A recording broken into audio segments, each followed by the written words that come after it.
ഇപ്പോഴും കിടന്നതിൽ വിദ്യാസാഗറിനെ ഞാൻ വിളിച്ചില്ല.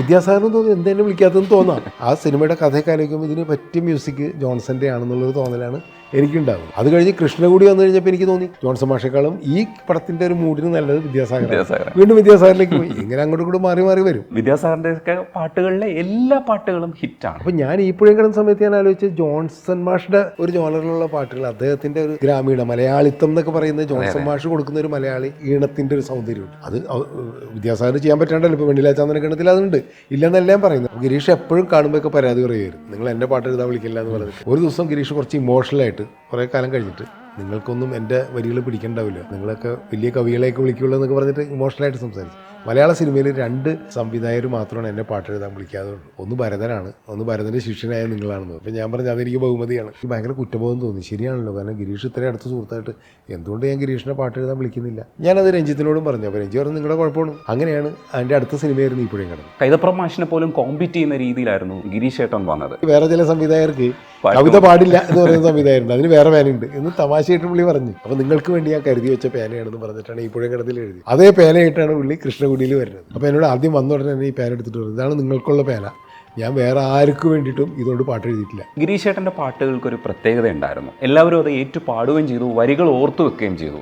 ആരും കൊതിക്കുന്ന ഒരാൾ വന്ന് ചേരുമെന്ന് ആരോ സ്വകാര്യം പറഞ്ഞതാണോ എന്നാണ് ആദ്യം എഴുതിയത്. ഈ 2 ലൈനാണ് ആദ്യം ഗിരീഷ് എഴുതി കൊണ്ടുവന്നത്. അത് വെച്ചിട്ടാണ് ട്യൂൺ ഇട്ട് തുടങ്ങി. ട്യൂൺ നടക്കുന്നതിൻ്റെ ഇടയിൽ തന്നെ ഗിരീഷ് ബാക്കി ഫുള്ളായിട്ട് എഴുതി കൊണ്ടുവന്നു. പ്രായം തമ്മിൽ മോഹം നൽകി, മോഹം കണ്ണിൽ പ്രേമം നൽകി എന്ന് പറയുന്ന പാട്ട് ഒരു ബ്രേക്ക് കൊടുക്കുന്നു. വർത്താനം പറഞ്ഞിരിക്കുമ്പോൾ പെട്ടെന്ന് ചേട്ടൻ ചൂടായി. നീയൊക്കെ കുറേ പടം ചെയ്തല്ലോ, നിന്റെ ഒറ്റ പടത്തിൽ എന്നെ കൂടെ പാടിച്ചിട്ടില്ല, നിന്റെ വലിയ മ്യൂസിക് ഡയറക്ടർമാരുണ്ടല്ലോ ഇവിടെ കുറേ, ജോൺസണും ഔസേപ്പച്ചനും രവീന്ദ്രനൊക്കെ, അവരാരും എന്നെ വിളിക്കില്ല പാടാൻ എന്നൊക്കെ പറഞ്ഞിട്ട് പെട്ടെന്ന് ചേട്ടൻ അങ്ങനെ ഒരു ചേട്ടൻ്റെ മനസ്സ് തുറന്നാണ് ആയിരിക്കാം. എനിക്കപ്പോൾ ഭയങ്കര ഒരു വിഷമം തോന്നി. ഞാൻ ശരിയാണ്, എൻ്റെ 25ാമത്തെ പടമാണ് നിറം. എനിക്ക് തോന്നുന്നു 2000-ന് ശേഷം സാറിൻ്റെ വോയിസിന് വീണ്ടും യുവത്വം വന്നു എന്നാണ്. ദാസേട്ടനോട് ഇഷ്ടക്കുറവുണ്ടായിട്ടില്ല, എന്തോ അറിയില്ല, ജയേട്ടൻ്റെ ശബ്ദത്തിനോടായിരുന്നു വിദ്യാസാഗറിന് ഭയങ്കര താല്പര്യം. പക്ഷെ അന്ന് ഈ കാസറ്റ് വിറ്റ് പോകണമെന്നുണ്ടെങ്കിൽ ദാസേട്ടൻ പാടണം. പാതിരാക്കാണ് പാടിയെന്നുള്ളത്. റഹ്മാനൊക്കെ പാതിരാക്ക പഠിക്കുന്നത് കേട്ടില്ലേ, അൺടൈമിൽ പഠിക്കുന്നത് പറഞ്ഞാൽ ജയേട്ടൻ്റെ ശബ്ദം അത്ര യങ്ങാവാൻ കാരണം ചിലപ്പോൾ അതേ കൂടാതായിരിക്കാം. ഡയറക്ടർ കമൽ സാറാണ് നമുക്കിപ്പോൾ ഉള്ളത്. നമസ്കാരം സാർ. നമസ്കാരം. സാറിൻ്റെ സിനിമകൾ അല്ലെങ്കിൽ ചരിത്രം നോക്കുമ്പോൾ ഒരുപാട് തരത്തിലുള്ള രാഷ്ട്രീയമൊക്കെ പലതിലും പറയാൻ ശ്രമിച്ചിട്ടുണ്ട്. ഇപ്പോൾ ഈ റീസെൻ്റ് സിനിമയിൽ വിവേകാനന്ദൻ വൈറലായ എൻ്റെ ശരീരമാണ് എൻ്റെ രാഷ്ട്രീയം എന്ന് പറയുന്നത്, ഇപ്പോൾ ഈ കാലം തെറ്റിയാണ് ആ സെൻറ്റൻസ് വെച്ചത്. അതൊരു ക്ലീഷേ ഡയലോഗാണ്. ഒരു പക്ഷേ അതിനേക്കാളും ഫെമിനിസമൊക്കെ വളർന്നു കഴിഞ്ഞു. അതുകൊണ്ടാണ് ഈ സിനിമയിൽ ഒരു പ്രോഗ്രസീവ്നെസ് കാണിക്കാൻ ശ്രമിച്ചത് തിരിച്ചടിച്ചു എന്നുള്ള അർത്ഥത്തിൽ വിലയിരുത്തുന്നുണ്ട്. ആ വിലയിരുത്തലിനോട് എങ്ങനെയാണ് സാർ പ്രതികരിക്കുക?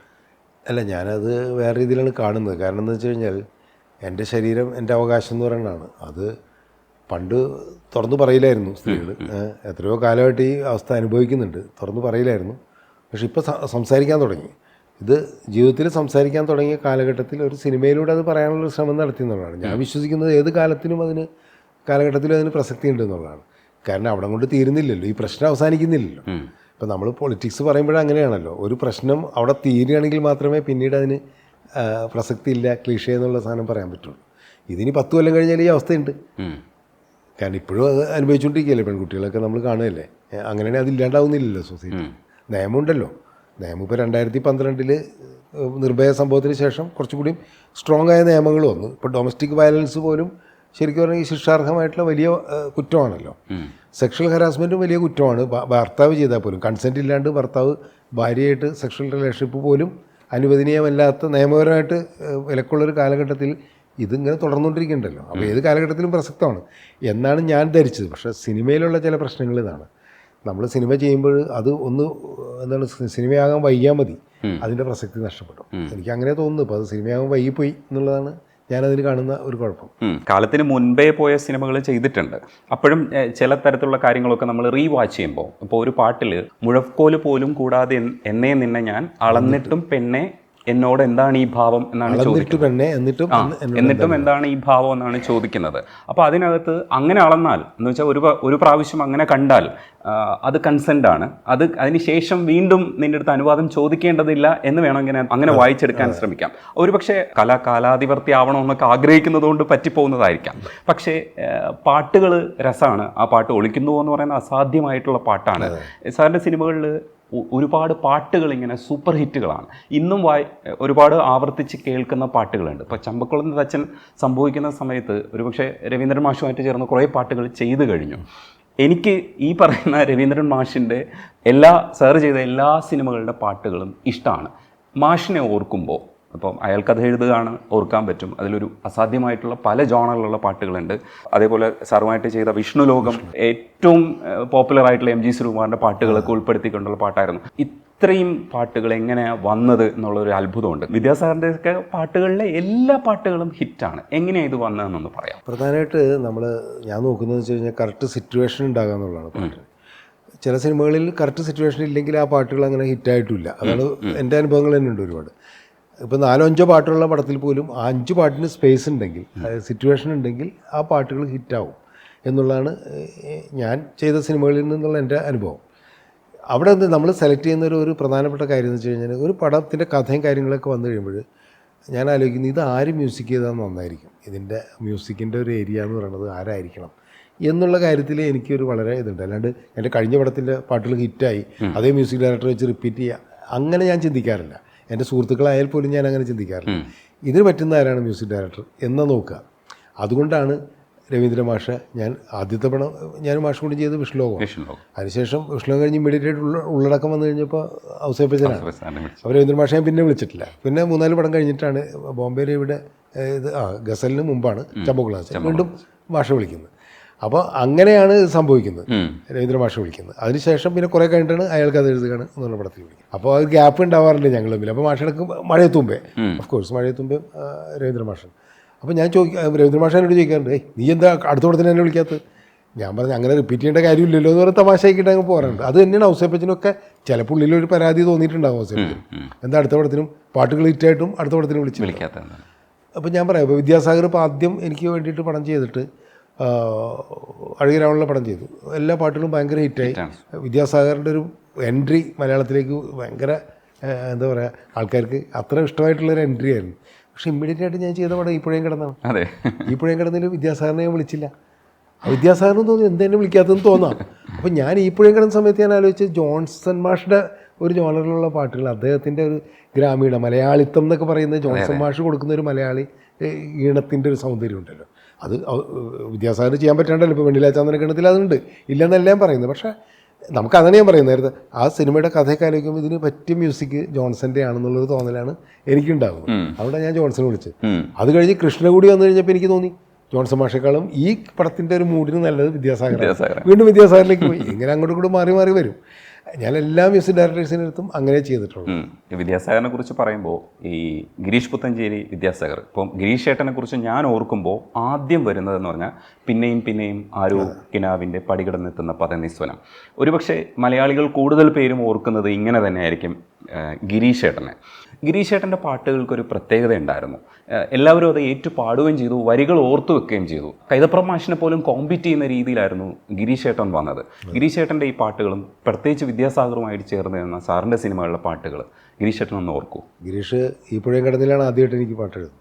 ഞാൻ കുറേ സിനിമകൾ കഴിഞ്ഞിട്ടാണ്, ഗിരീഷും കുറേ സിനിമകൾ എഴുതി കഴിഞ്ഞ് ഗിരീഷും നല്ല പാട്ടുകൾ കുറേ എഴുതിയതിന് ശേഷമാണ് എൻ്റെ പടത്തിൽ വരുന്നത്.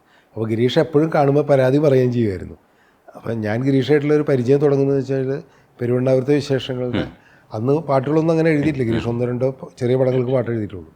രഞ്ജിത്തിൻ്റെ കൂടെ വരുന്ന ഗിരീഷിനെ എനിക്ക് ആദ്യം അറിയാവുന്നത് മഹാറാണി ഹോട്ടലിൽ, കോഴിക്കോട് മഹാറാണി ഹോട്ടലിൽ ഞങ്ങൾ സ്ക്രിപ്റ്റിൻ്റെ എഴുത്ത് പരിപാടിയൊക്കെ ആയിട്ട് ഞാൻ രഞ്ജിത്ത് ഇരിക്കുമ്പോൾ ഗിരീഷ് എപ്പോഴും വരും.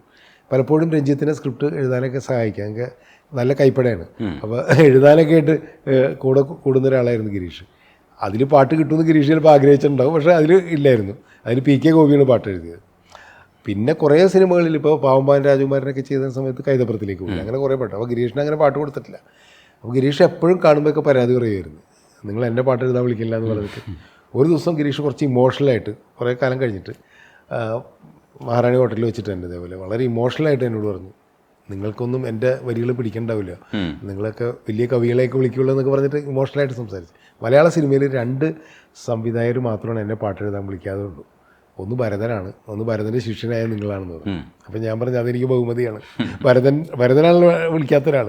അങ്ങനെ ഞാൻ പറഞ്ഞ് തമാശയായിട്ട് പോയി. പക്ഷേ എനിക്ക് പിന്നീട് ഞാൻ എൻ്റെ റൂമിലേക്ക് പോയി കുറേ കഴിഞ്ഞപ്പോൾ എനിക്ക് ഭയങ്കര കുറ്റബോധം തോന്നി. ശരിയാണല്ലോ, കാരണം ഗിരീഷ് ഇത്രയും അടുത്ത സുഹൃത്തായിട്ട് എന്തുകൊണ്ട് ഞാൻ ഗിരീഷിനെ പാട്ട് എഴുതാൻ വിളിക്കുന്നില്ല. ഞാനത് രഞ്ജിത്തിനോടും പറഞ്ഞു. അപ്പോൾ രഞ്ജി പറഞ്ഞു നിങ്ങളുടെ കുഴപ്പമാണ്, രഞ്ജി വിഷമമായിട്ട് ഗിരീഷ് എപ്പോഴും എന്നോട് പറയുമായിരുന്നു പറയും. രഞ്ജിത്തും പറഞ്ഞു. അങ്ങനെയാണ് അതിൻ്റെ അടുത്ത സിനിമയായിരുന്നു ഈ പുഴയും കടന്ന്. അപ്പം ഞാൻ പിന്നെ കൈതപ്രസ്ഥയിൽ എഴുതണമെങ്കിൽ പോലും ഈ പറഞ്ഞ വെണ്ണിലാ ചന്ദനക്കിണ്ണൊക്കെ കഴിഞ്ഞിട്ടാണ് കൈതപ്രത്തിനെ മാറ്റിയിട്ടാണ് ഞാൻ ഗിരീഷിലേക്ക് പോകുന്നത്. ഗിരീഷ് എന്നോട് വന്നിട്ട് ഈ പുഴയും കടന്ന് മദ്രാസിൽ വെച്ചിട്ടാണ് അതിൻ്റെ കമ്പോസിങ്. അന്നൊക്കെ കമ്പോസിങ് ചെന്നൈയിലാണല്ലോ. അപ്പോൾ ജോൺസണുണ്ട്, ഞാനും ഗിരീഷും ഒക്കെ വന്ന് ഗിരീഷ് എൻ്റെ അടുത്ത് പറഞ്ഞ് കഥയൊക്കെ പറഞ്ഞു കേട്ട് ജോൺസൺ മാഷ് ട്യൂണൊക്കെ ഇടാൻ നിൽക്കുന്ന സമയത്ത് 1 മിനിറ്റ് എന്ന് പറഞ്ഞിട്ട് എന്നെ മാറ്റി ഗിരീഷ് പറഞ്ഞ് എൻ്റെ കുറേ പേനകളുണ്ട്, മനസ്സിലായില്ലേ, അത് ഓരോ സംവിധായകർക്കും ഞാൻ ഓരോ പേന കരുതി വെച്ചിട്ടുണ്ട്. അതിന് എൻ്റേതായൊരു വിശ്വാസം എനിക്കുണ്ട്. അതിന് പേന എടുത്തിട്ടുണ്ട്, ഇതിലൊരു പേനയിൽ തൊടാൻ പറഞ്ഞു. അങ്ങനെ എന്തായിരുന്നു ഞാൻ തൊടുക എന്ന് പറഞ്ഞു. അങ്ങനെ ഒരു പേനയിൽ ഞാൻ തൊട്ടു. ഗിരീഷ് ഭയങ്കര സന്തോഷമായിട്ട് എനിക്ക് മനസ്സിലായി നിങ്ങൾ എന്ത് തരം പാട്ടുകളാണ് ഉദ്ദേശിക്കുന്നത്, അല്ലെങ്കിൽ നിങ്ങളുടെ പടത്തിലെ പാട്ടുകളൊക്കെ എനിക്കറിയാലോ, കവിത വേണം, അതാണ് ഉദ്ദേശിച്ച പുള്ളി. മറ്റേതെന്ന് വെച്ച് കഴിഞ്ഞാൽ ഈ വേറെ ചില സംവിധായകർക്ക് കവിത പാടില്ല എന്ന് പറയുന്ന സംവിധായകരുണ്ട്, അതിന് വേറെ പേനയുണ്ട് എന്ന് തമാശയായിട്ട് പുള്ളി പറഞ്ഞു. അപ്പോൾ നിങ്ങൾക്ക് വേണ്ടി ഞാൻ കരുതി വെച്ച പേനയാണെന്ന് പറഞ്ഞിട്ടാണ് ഈ പുഴയും കടത്തിൽ എഴുതി. അതേ പേനയായിട്ടാണ് പുള്ളി കൃഷ്ണകുടിയിൽ വരുന്നത്. അപ്പോൾ എന്നോട് ആദ്യം വന്ന ഉടനെ തന്നെ ഈ പേന എടുത്തിട്ട് പറഞ്ഞു, ഇതാണ് നിങ്ങൾക്കുള്ള പേന, ഞാൻ വേറെ ആർക്കും വേണ്ടിയിട്ടും ഇതുകൊണ്ട് പാട്ട് എഴുതിയിട്ടില്ല എന്ന് പറഞ്ഞു. അപ്പം ഞാൻ പറഞ്ഞു അതെനിക്ക് വലിയ സന്തോഷമുള്ള കാര്യമാണ്. അപ്പോൾ ഗിരീഷിന് ഇങ്ങനെയുള്ള ചില തമാശകളുണ്ട്. കാരണം ഓരോ സംവിധായകർക്കും കൊണ്ട് ഒരു പേന കരുതി വെക്കും, മനസ്സിലായില്ലേ. അപ്പോൾ ഇതേപോലെ കഥ പറഞ്ഞു, സിറ്റുവേഷനൊക്കെ പറഞ്ഞ് വിദ്യാസാഗർ പറഞ്ഞു. അപ്പോൾ ആദ്യം ഒരു വിദ്യാസാഗർ ട്യൂണിട്ടപ്പോൾ എനിക്ക് അത് അത്ര അങ്ങോട്ട് ഒരു ഇതായിട്ട് തോന്നിയില്ല. എന്ന് വെച്ചാൽ എവിടെയോ കേട്ട് മറന്നൊരു പാട്ടുമായിട്ട് തോന്നി. അപ്പോൾ ഞാൻ പറഞ്ഞു ഇതല്ല വിദ്യ, നമുക്ക് വേറെ ഇത് പിടിക്കാം. അപ്പോൾ വിദ്യ പറഞ്ഞ് ഏതെങ്കിലും 2 വരി ഉണ്ടായിരുന്നെങ്കിൽ, ഒരു കവിത ഉണ്ടായിരുന്നെങ്കിൽ അത് വെച്ച് നമുക്ക് തുടങ്ങാമായിരുന്നു. അങ്ങനെ ഗിരീഷ് റൂമിൽ പോയിട്ട് എഴുതിയ പാട്ടാണ് ഈ പിന്നെയും പിന്നെയും എന്നുള്ളത്. അത് കവിത അങ്ങനെ എഴുതിക്കൊണ്ടുവന്നു. അതിൽ ആദ്യം 2 വരിയാണ് എഴുതിയത്. ആരും കൊതിക്കുന്ന ഒരാൾ വന്ന് ചേരുമെന്ന് ആരോ സ്വകാര്യം പറഞ്ഞതാണോ എന്നാണ് ആദ്യം എഴുതിയത്. ഈ 2 ലൈനാണ് ആദ്യം ഗിരീഷ് എഴുതി കൊണ്ടുവന്നത്. അത് വെച്ചിട്ടാണ് ട്യൂൺ ഇട്ട് തുടങ്ങിയത്. അത് ട്യൂൺ നടക്കുന്നതിൻ്റെ ഇടയിൽ തന്നെ ഗിരീഷ് ബാക്കി ഫുള്ളായിട്ട് എഴുതി കൊണ്ടുവന്നുള്ളതാണ് കവിത. അപ്പം ചില പാട്ടുകൾ അങ്ങനെ പെട്ടെന്ന് സംഭവിക്കുന്നതാണ്. പിന്നെ ഉള്ളത് ഈ പാട്ടുകളുടെ കാര്യത്തിൽ പി ജയചന്ദ്രൻ്റെ നിറത്തിൽ വരുന്ന പ്രായം തമ്മിൽ മോഹം നൽകി മോഹം കണ്ണിൽ പ്രേമം നൽകി എന്ന് പറയുന്ന പാട്ട് ഒരു ബ്രേക്ക് കൊടുക്കുന്നു. ഇപ്പോഴും നമ്മളത് കേട്ടു നോക്കിയാൽ മനസ്സിലാവും അത്രയും യങ്ങായിട്ടുള്ള വോയിസാണ്. ഒരു പക്ഷേ എനിക്ക് തോന്നുന്നു 2000-ന് ശേഷം സാറിൻ്റെ വോയിസിന് വീണ്ടും യുവത്വം വന്നു എന്നാണ് മനസ്സിലാക്കണം. അതിനുശേഷം പാടിയ പാട്ടുകളൊക്കെ ഒരുപക്ഷെ സാറിന് അതിന് മുമ്പുള്ള പാട്ടുകളായിരിക്കും ഇഷ്ടം. പക്ഷെ നമ്മൾ ഈ ജനറേഷന് ഏറ്റവും കൂടുതൽ ഇഷ്ടം 2000-ന് ശേഷം പാടിയ പാട്ടുകളാണ്. അല്ല താലിയും ആയിക്കോട്ടെ, അറിയാതെ ആയിക്കോട്ടെ, ഒത്തിരി പാട്ടുകളുണ്ട്. പക്ഷെ ബ്രേക്ക് നൽകിയത് ഈ പാട്ടായിരുന്നു. ആ പാട്ട് നൽകാൻ ഉണ്ടായ സാഹചര്യം എന്തായിരുന്നു? അത് നേരത്തെ ഗിരീഷിൻ്റെ കഥ പറഞ്ഞ പോലെ തന്നെയാണ്. ജേട്ടൻ അതുവരെ എൻ്റെ പടത്തിലൊന്നും പാടിയിട്ടുണ്ടായിരുന്നില്ല. ചേട്ടൻ എനിക്ക് നാട്ടുകാരെന്നുള്ള രീതി, ഇരിഞ്ഞാലക്കുടിയാണ് ചേട്ടൻ്റെ വീട്. ഞാൻ ക്രൈസ്റ്റ് കോളേജിലാണ് പഠിച്ചത്. ചേട്ടനും പണ്ട് അവിടെ പഠിച്ചിട്ടുണ്ട്. എൻ്റെ വളരെ സീനിയറായിട്ട് പഠിച്ചു പോയാണ്. അപ്പം ഞാൻ മദ്രാസിൽ ചെന്ന കാലം മുതൽ തന്നെ ചേട്ടനെ പല പ്രാവശ്യം കാണുകയും പരിചയപ്പെടുകയൊക്കെ ചെയ്തിട്ട് ഞാൻ ഇരിഞ്ഞാലക്കുടയിലാണ് പഠിച്ചത്, കൊടുങ്ങല്ലൂർക്കാരനാണെന്നൊക്കെ പറഞ്ഞ് അങ്ങനെ ഒരു പരിചയം അടുപ്പൊക്കെ ഉണ്ടായിരുന്നു. പക്ഷെ പല കാരണങ്ങളാലും പഠിക്കാൻ പറ്റിയിട്ടില്ല. അതിൻ്റെ കാര്യം എന്താണെന്ന് വെച്ച് കഴിഞ്ഞാൽ എനിക്കിപ്പോഴും അറിയില്ല. ചേട്ടൻ ആ സമയത്ത് മലയാളത്തിൽ പാട്ടുകൾ കുറഞ്ഞൊരു സമയമായിരുന്നു. തമിഴിൽ കുറേ പാട്ടുകൾ പാടിയിരുന്നു. തമിഴ് തെലുങ്കൊക്കെ നിറയെ പാട്ടുകൾ പാടി. ഇളയരാജയുടെയൊക്കെ വലിയ ഹിറ്റ് പാട്ടുകളൊക്കെ ഉണ്ട്. അതും കുറച്ച് എവിടെയോ ഒന്ന് കുറഞ്ഞ സമയത്ത് ചേട്ടൻ സത്യത്തിൽ എന്താണെന്നറിയില്ല, ചെന്നൈ തന്നെ ഉണ്ട്, പക്ഷേ പാട്ടുകൾ അതില്ലാതെ നിൽക്കുന്ന സമയത്താണ് ഒരു ദിവസം യാദൃശ്യമായിട്ട് ന്യൂഡ്ലാൻഡ്സ് ഹോട്ടലിൽ വെച്ചിട്ട് ചേട്ടനെ ഞാൻ കാണുന്നു. കൂടെ എൻ്റെ കൂടെ TRS ആക്കുണ്ട്. അങ്ങനെ വർത്തമാനം പറഞ്ഞു നിന്നിട്ട് ഞാൻ ചേട്ടൻ്റെ റൂമിലേക്ക് ക്ഷണിച്ച് ചേട്ടൻ റൂമിൽ വന്നിരുന്നു. വർത്തമാനം പറഞ്ഞിങ്ങനെ ഇരിക്കുമ്പോൾ പെട്ടെന്ന് ചേട്ടൻ ചൂടായി. അപ്രതീക്ഷിതമായിട്ട് ചൂടായി. പാട്ടുകളെ പറ്റി ഇങ്ങനെ പറഞ്ഞുകൊണ്ടിരിക്കുമ്പോൾ പെട്ടെന്ന് ചൂടായി. എന്നിട്ട് പറഞ്ഞു, നീയൊക്കെ കുറേ പടം ചെയ്തല്ലോ, നിൻ്റെ ഒറ്റ പടത്തിൽ എന്നെ കൂടെ പാടിച്ചിട്ടില്ല. നിൻ്റെ വലിയ മ്യൂസിക് ഡയറക്ടർമാരുണ്ടല്ലോ ഇവിടെ കുറേ, ജോൺസണും ഔസേപ്പച്ചനും രവീന്ദ്രനൊക്കെ, അവരാരും എന്നെ വിളിക്കില്ല പാടാൻ എന്നൊക്കെ പറഞ്ഞിട്ട് പെട്ടെന്ന് ചേട്ടൻ അങ്ങനെ ഒരു ചേട്ടൻ്റെ മനസ്സ് തുറന്നാണ് വിചാരിക്കാം. എനിക്കപ്പോൾ ഭയങ്കര ഒരു വിഷമം തോന്നി. ഞാൻ ശരിയാണ്, എൻ്റെ 25ാമത്തെ പടമാണ് നിറം. ഞാനപ്പോൾ 24 പടം ചെയ്ത് കഴിഞ്ഞു. 24ാമത്തെ പടത്തിൻ്റെ പോസ്റ്റ് പ്രൊഡക്ഷൻ നടക്കുന്നുണ്ട് ചെന്നൈയിൽ. അപ്പോൾ എന്നിട്ട് ചേട്ടൻ ഒരു പാട്ട് പോലും പാടിച്ചില്ല എന്നുള്ളൊരു വിഷമം എനിക്ക് ഭയങ്കരമായിട്ട് തോന്നി. ചേട്ടൻ അത് പറഞ്ഞ് അങ്ങ് പോവുകയും ചെയ്തു. അപ്പം ഞാൻ റസാഖിനോട് അപ്പോൾ തന്നെ പറഞ്ഞു, ഭയങ്കര കഷ്ടമായിപ്പോയി, ഞാൻ അടുത്ത പടത്തിൽ എന്തായാലും ഞാൻ ചേട്ടനെ കൊണ്ട് പാടിക്കും. അടുത്ത പടമാണ് നിറം. നിറത്തിൻ്റെ ഡിസ്കഷൻ സമയത്ത് വിദ്യാസാഗർ മ്യൂസിക്കും തീരുമാനിച്ചു. വിദ്യാസാഗറിനായിട്ട് സംസാരിച്ചു. ഞാൻ ആദ്യം പറഞ്ഞ ഒരേ കാര്യമാണ്, ചേട്ടനൊരു പാട്ട് കൊടുക്കും. വിദ്യാസാഗറിന് ഭയങ്കര താല്പര്യമായിരുന്നു. സത്യം പറയണമെങ്കിൽ എന്നോട് വിദ്യാസാഗർ പറഞ്ഞ് ചേട്ടൻ്റെ എല്ലാ പാട്ടും ചേട്ടനെ കൊണ്ട് പാടിക്കണം എന്നുള്ളതാണ്. ദാസേട്ടനോട് ഇഷ്ടക്കുറവുണ്ടായിട്ടല്ല, എന്തോ അറിയില്ല, ജയേട്ടൻ്റെ ശബ്ദത്തിനോടായിരുന്നു വിദ്യാസാഗറിന് ഭയങ്കര താല്പര്യം. അത് സംസാരത്തിൽ എനിക്ക് തോന്നുകയും ചെയ്തു. വിദ്യാസാഗർ പറഞ്ഞ് നമുക്ക് എന്തായാലും ചേട്ടനെ കൊണ്ട് 2 പാട്ടെങ്കിലും പാടിക്കണമെന്ന്. പക്ഷെ അന്ന് ഈ കാസറ്റ് വിറ്റ് പോകണമെന്നുണ്ടെങ്കിൽ ദാസേട്ടൻ പാടണം. കാസറ്റ് നല്ല വിലക്ക് വിൽക്കുന്ന ഒരു സമയമാണ്. അപ്പോൾ ജോണി സാഗരിയാണ് അന്ന് അതിൻ്റെ ഓഡിയോ എടുക്കുന്നത്. ജോണി സാഗരി അതിൻ്റെ പാർട്ട്ണറുമാണല്ലോ, പ്രൊഡ്യൂസറും കൂടിയാണ്. അപ്പോൾ ജോണി പറഞ്ഞു, ദാസേട്ടൻ തന്നെ പാടുന്ന എല്ലാ പാട്ടും ദാസേട്ടൻ പാടുന്നു പറഞ്ഞിട്ട് പുള്ളിയുടെ ഒരേ ഒരു ഡിമാൻഡ് അത് മാത്രമാണ്. അപ്പോൾ അത് വിദ്യാസാഗറിനോട് പറയുകയും ചെയ്തു. കാരണം എന്നാലേ പുള്ളിക്ക് നല്ല വിലക്ക് അത് വിൽക്കാൻ പറ്റുള്ളൂ.